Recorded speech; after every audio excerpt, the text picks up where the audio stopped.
तो मौली साहब तकरीर करत रहे और के घर दारे राज के घर में सौ के नोटवा रहे और तो गवा रहा है कमाए ओके बीवी सुनिस तो कही सरे तो मलबी कहा थे 100 में 2.5 ज़कात जरूरी है जो न दीव का अजदहा सांप कबर में काटी तो ला हमू 2.5 रुपया दे हमरे घर में 100 के नोट है हमू का काटी तो गए बक्सा खोली सब 100 के नोटवा निकाल के गए मस्जिद में कह लियो मलबी 2.5 रुपया काट ले तो मलबी बिचरो 2.5 रुपया काट ली 97.5 दीन लेके वही कपड़ा में बांध के बक्सा में रख दी। अब शाम के जब वो के आदमी लौटा नहीं रहा तरसा तो बक्सा जुटा बक्सा खोलिस तके कपड़वा उठाइस जब उका खोलिस तो खन्ने से 98 नीचे गिरी तो के जो खटका कहे हाय लाई माँ 100 के नोट रहे फुटकुर कहाँ से आएगा तो गिनीस उठाए के तो देखिस कि 97.5 तब औरतिया का बोला कैसे यहाँ रे कसके रे 100 के नोट रखा रहा 2.5 का हो रे तो कहा तेरे मस्जिद में इमाम साहब तकरीर की ना है कि 40 में 100 में 2.5 जो ज़कात न दी का दहा सांप कबर में काटे तो 2.5 रुपया हम ज़कात दे हैं। इस कम वक्त कहीं कि जिंदगी में पहली दफ़ा 100 के नोट पाव रहा वहाँ तो राय डारे रहा जले के आओ मलबी से तो कहीं सल्लग नाम पर दे के तो कहीं मांगे जी कहीं मांग लो ने हम घर छोड़ दे तो कहीं रहा चाहे ना रहा लेकिन हम मांगे न जीवे कि ले आओ रे नहीं हम 2.5 रुपया खातिर अपन जान गंवाए दे तो कहीं मरी जाओ लेकिन हम मांगे न जीवे तो कहीं जय थे मरे कहीं मरी जा बाहर निगरा गिरा धड़ाम से और हाथ पैर सब ढील के दी बड़ा मक्कार रहा है तो लोग आए उसका देखे भाले तो उसके हाथ उठावे तो उठे छोड़े पे भद्द से गिर जाए पैर उठावे तो उठे और जैसे छोड़े पे भद्द से गिर जाए लोग जानी नहीं यार सही बात मरीगा हो तो अब उके दफनावे की तैयारी होला न वह नहाए भी ली जहर बिल्टे वाहरे बिल्टी जाए जिंदगी में पहली दफा साबुन लाग रहा है नहाए उसके बाद कफन लपेटे बहुत ढीठ रहा तनको नहीं डेरान कफन लपेट दिए तो कहे खटियब लेके जनादा चले जब जनादा के लेके चले तब औरतिया सोचे इसकी हाय अल्लाह अभी तक तो नहीं मरा है लेकिन अब ही मर जाई जहाँ दबई है तो मर जाइबे करी औरतिया जानत रहे के मक्कारी मर्द के मक्कारी औरत जाने औरत के मक्कारी मर्द जाने बहुत सी मेहरू तो जहाँ नैहर से ससुराल में आई हैं बकाला जिन सवार हो जी अररा गिरी है धुआं से आँखी काढ़े हैं अब मौलवी आए फूकत हैं जिन्नात हो शैतान हो तब तो चला जाए अस्पतालों में गई बोतल चढ़ी है लेकिन ठीक नहीं होते जहाँ नैहर पहुंची बटन टन होता है मियाँ बीवी में कुछ मामला ऐसा औरतिया कही है अल्लाह अभी तक तो नहीं मरा है लेकिन अब ही मर जाए जहाँ कबर में दबाई है बहुरतिया भागी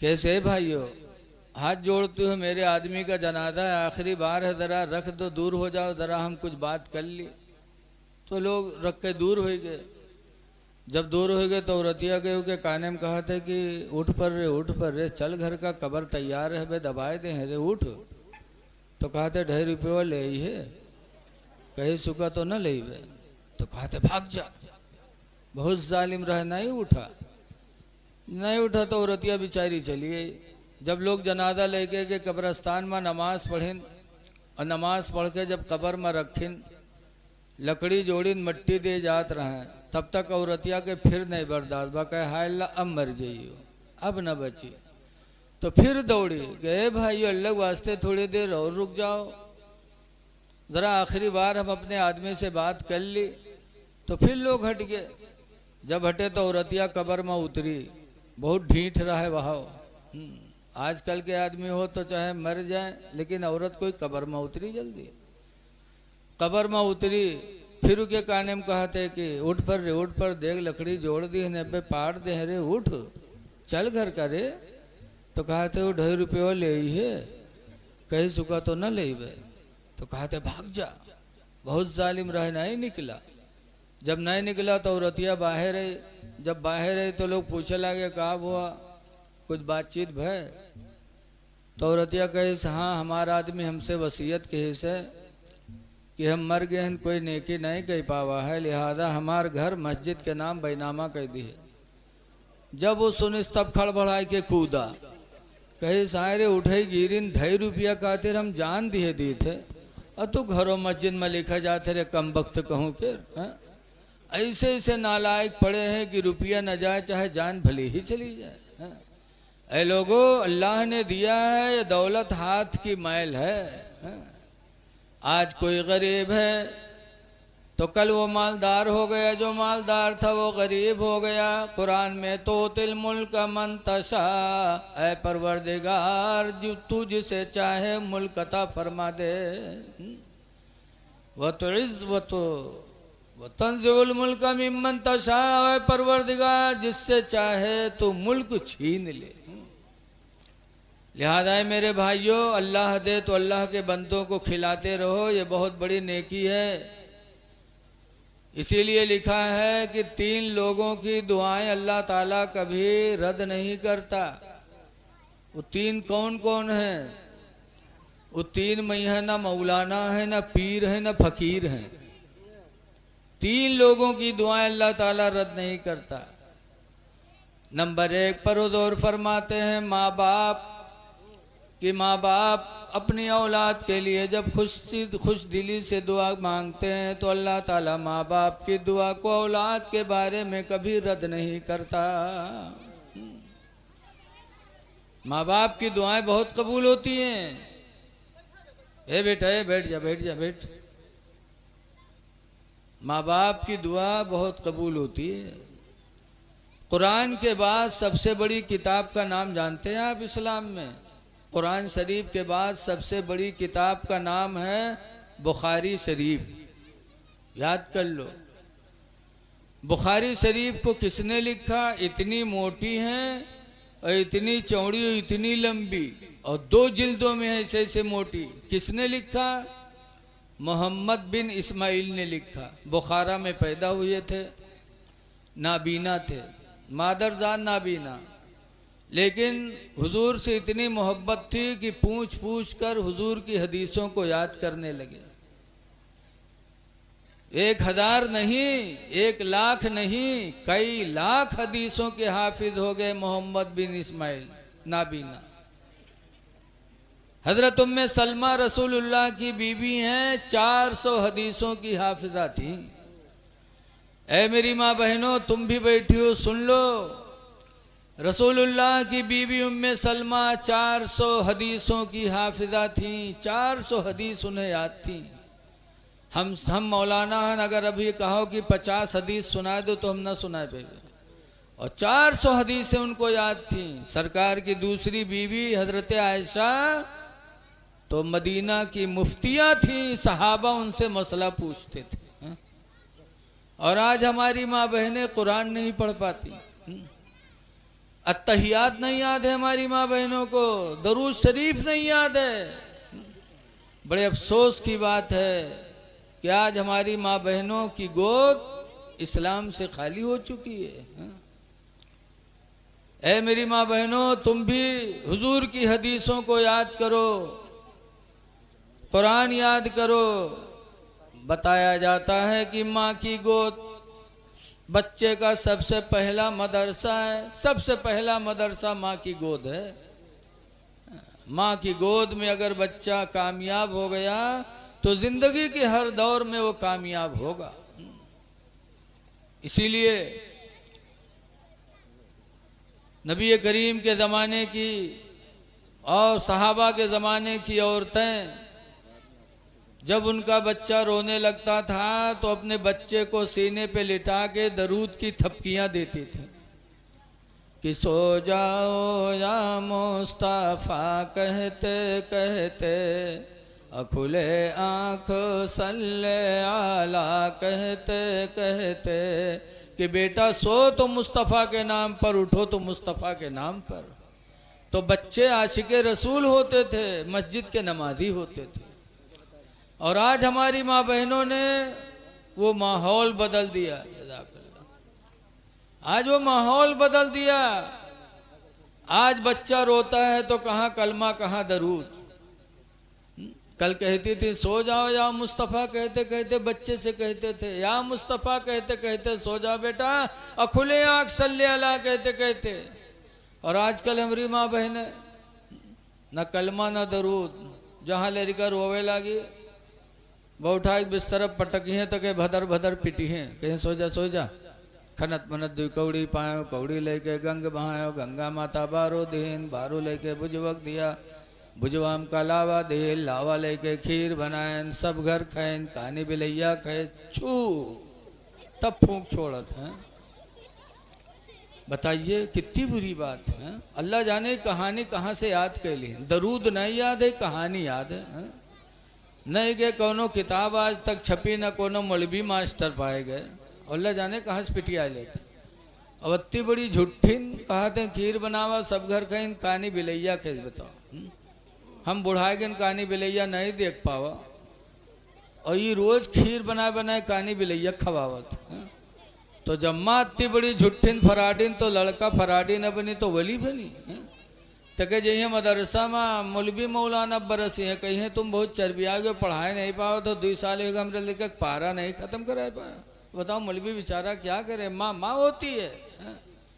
बहरहाल मैं कहना चाहता हूँ, सुनो, बुखारा शहर के रहने वाले मोहम्मद बिन इस्माइल कई लाख हदीसों के हाफिज हो गए। तो एक दिन सोचा कि जब तक मैं जिंदा रहूंगा कोई हमसे पूछेगा हुजूर की हदीस सुना दूंगा, लेकिन मेरे मरने के बाद अगर कोई मुसलमान किसी हदीस को सुनना चाहेगा तो कैसे सुनेगा। लिहाजा इसके लिए किताब बना देता ताकि वो किताब क़यामत तक छपती छपाती रहती, मुसलमान पढ़ते पढ़ाते रहते। तो दिल में किताब लिखने की तमन्ना हुई, तो गए अपने माँ से कहने लगे, अम्मा आप जानती हो कि मैंने बड़ी मेहनत से इतनी लाख हदीसों का हाफजा किया है माँ। कहा हाँ बेटा जानती हूँ। कहा ऐ अम्मी अगर मैं मर गया तो मेरे मरने के बाद इन हदीसों को उम्मते मोहम्मदिया कैसे जानेगी। कहा फिर बेटा। तो कहे मेरी माँ मैं चाहता हूँ कि इन हदीसों को लिख करके एक किताब बना दूँ ताकि वो किताब क़यामत तक चलती चलाती रहे। तो माँ ने कहा बेटा कैसे लिख सकते हो, लिखने के लिए आंख में रोशनी चाहिए, अल्लाह ने तुम्हें अंधा बनाया है। बेटा अगर ये नेमत तुम्हारे नसीब में होती तो अल्लाह तुम्हें अंधा न बनाता, बेटा तुम कैसे लिख पाओगे। तब मोहम्मद बिन इस्माइल ने कहा था कि मेरी माँ मुझे मालूम है कि लिखने के लिए आंख में रोशनी चाहिए और मैं अंधा हूँ, लेकिन है मेरी माँ मुझे भी मालूम है कि अगर तुम दुआ कर दोगी तो अल्लाह तुम्हारे दुआओं के तुफैल मेरे आंखों की गई हुई रोशनी को वापस फरमा देगा। सुभान अल्लाह, सुभान। नारे तकबीर, नारे रिसालत, फैजाने आला हजरत, जश्ने गौसुल वरा, जश्ने गौसुल वरा हजरत अल्लामा मौलाना मुफ्ती रफीक खान साहब किबला। नारे तकबीर, नारे रिसालत।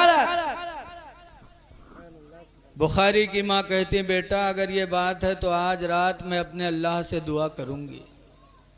रात आए सारी दुनिया सो गई, बुखारी की माँ उठी, नमाज तहज्जुद पढ़ा। नमाज तहज्जुद पढ़ने के बाद बुखारी की माँ ने दुआ मांगी, क्या अल्लाह तो जानता है कि मेरे बेटे ने तेरे नबी के कई लाख हदीसों का हाफजा किया है, इलाही किताब लिखना चाहता है लेकिन आँखों की रोशनी से महरूम है। ऐ मेरे परवरदिगार मेरे हाथों की लाज रख ले और मेरे बेटे की आँखों की रोशनी को वापस फरमा दे। नमाज तहज्जुद में माँ ने दुआ मांगी। रवायतों में कि जब सुबह मोहम्मद बिन इस्माइल उठे तो अल्लाह का शुक्र रहा कि दोनों आंखों में भरपूर रोशनी वापस आ गई।